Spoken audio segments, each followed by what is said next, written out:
So let's bring the really big missile out to play and see what the Deathstrike missile launcher can do in 10th edition 40k.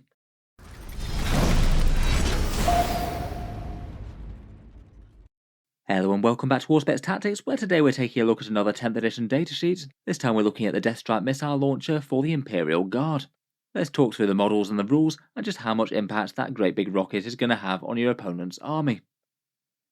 The Deathstrike missile launcher has basically reached meme kind of status within the Imperial Guard army. It's kind of a glorious Warhammer 40k type weapon, massively ridiculous firepower, basically being an intercontinental ballistic missile launcher that you fire at close range engagements. In the lore, these things are manufactured on very secretive forge worlds, require a spectacular amount of Imperial bureaucracy to get your hands on one, and must be prepared and fired with the utmost religious preparation to the Omnissiah, of course. When you do get to fire one though, the payload is invariably deadly, either horrendously virulent pathogens, billowing plasma, or a small tactical nuclear weapon built in. These things are often a weapon of choice to employ against enemy titans. The kit from Games Workshop is £37.50, €50 or $60, as well as 40k's favourite cruise missile. It also builds the Manticore as well, though unfortunately it is kind of hard to magnetise between the two. The edges of the Deathstrike missile launcher have to be magnetised to make the Storm Eagle rockets. While it is possible, I feel like you need to do it with a lot of skill to actually make it look good, and not have a weird appearance of some of the Storm Eagle rockets getting split down the middle if the magnetisation isn't perfectly aligned. It is a pretty hilarious model to put on the table though, basically a great big trundling missile of doom at the back of your army that your opponent probably isn't going to relax too much until it's either being fired or dealt with, though whether or not it really justifies its points will remain to be seen this time round. Certainly throughout most of 8th and 9th edition, it's been very underwhelming, only really getting good in the new Guard Codex, where I feel like they actually did some rules that did it justice. If you did fancy picking one up, then either Element Games in the UK or Gap Games in Australia stock them. The links are down in the video description, and any sales through them do help support the channel a bit. Unfortunately though, it is a Games Workshop web store exclusive, which means that discounts are very limited or absent. I think Gap Games does have it for 5% off, but often third-party retailers will just sell this the same as Games Workshop does.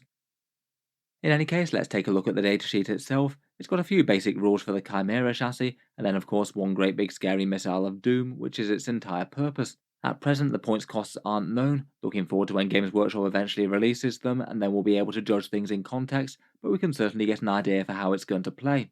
It seems to have some very basic Chimera chassis stats, similar to things like the Basilisk and the Hydra. It moves 10 inches, has a 7+ leadership and objective control 3, and it's got the standard Imperial Guard armor keywords, Squadron to allow it to get orders and things, Smoke which will allow it to be a good target for that stratagem for cover and -1 to hit, and the artillery keyword as well. Might have some interactions with certain units like the Master of the Ordnance, again that's yet to be revealed at this point.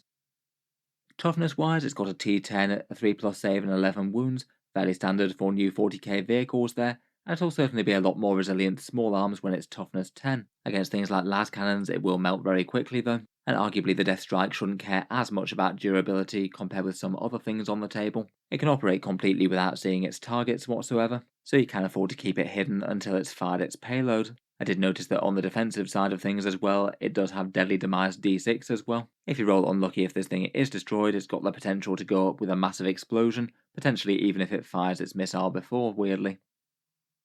Getting onto the main event though, and the missile has a similar sort of targeting system to how it did in 9th edition, though a few of the specifics have changed, including the warhead's payload. The 9th edition version basically played around with actions, whereas they're basically gone in 10th, but overall the idea for designating the target is pretty similar. In general, in your first turn shooting phase, you'll designate one target on the board.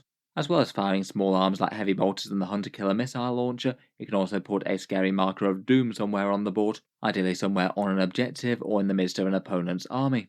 Then it's the opponent's turn, and they're under some obligation to run away from that target as fast as they can, as then the next turn you've got the option to either trigger the missile and damage anything within 6-inch range of that marker, or readjust the marker and make your opponent run away from somewhere different. I must admit I do quite like it as a mechanic for declaring a target for a small super weapon in 40k. Realistically, I can see the reason for it. If you could just direct fire this thing from turn 1, if it was any good it'd be a ridiculous Alpha Strike weapon. I do quite like these rules, the scary marker that you can potentially flush your opponent out of cover or off an objective with, and partly just the mind games that it plays as well is quite entertaining.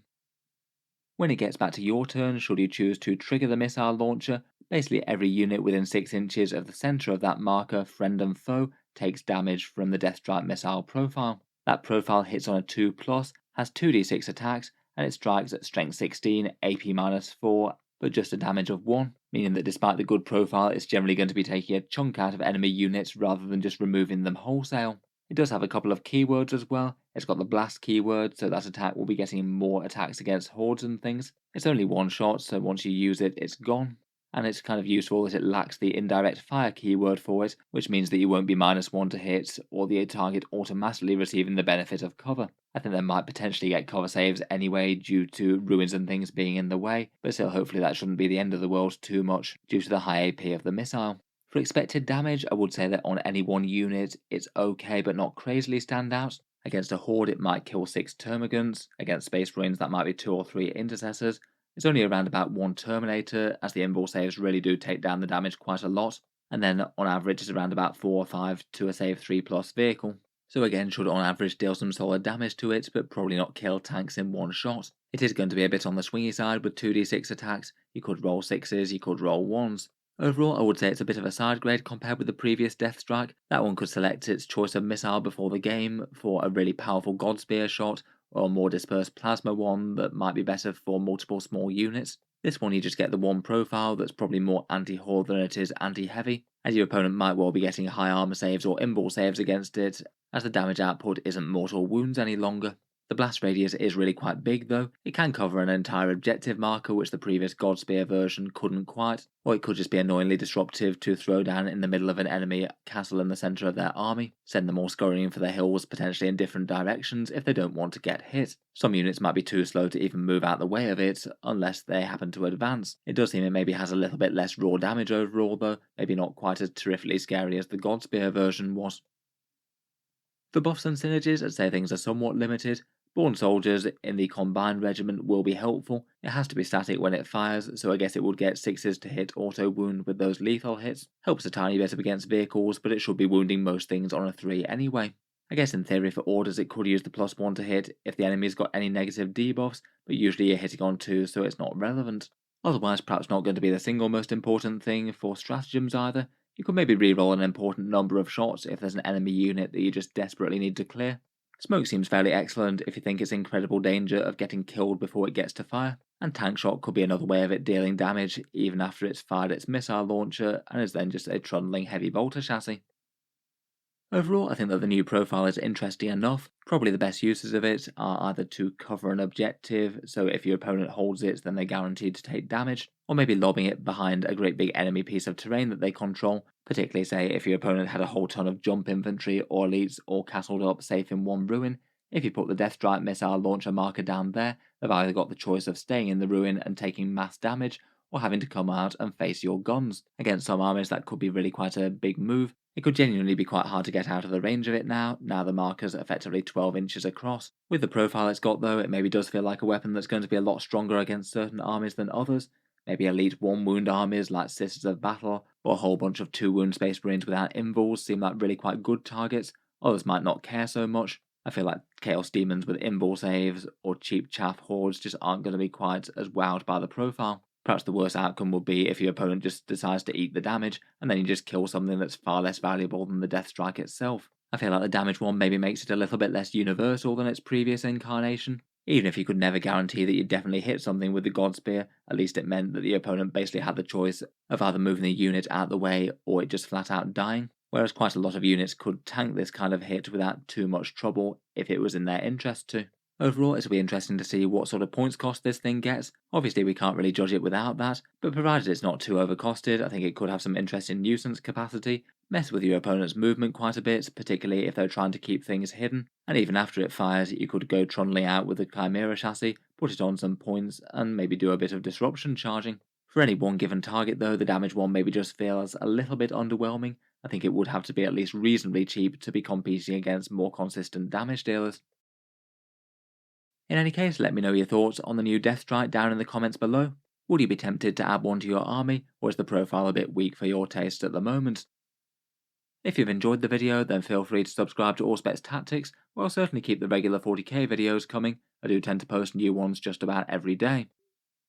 Finally, if you have been enjoying all the videos, I would just like to mention that the channel does have a Patreon page as well. and you can find that linked in the video description if you'd like to help support. The channel's Patreon supporters are what allow me to keep on making these videos quite so regularly, so if you are enjoying a lot, any support is enormously appreciated. Channel patrons do get a few advantages, seeing certain videos early, regular votes to see what sort of things happen next on the channel, and automatic entry into the regular prize giveaways with a chance to win some really big model kits each month.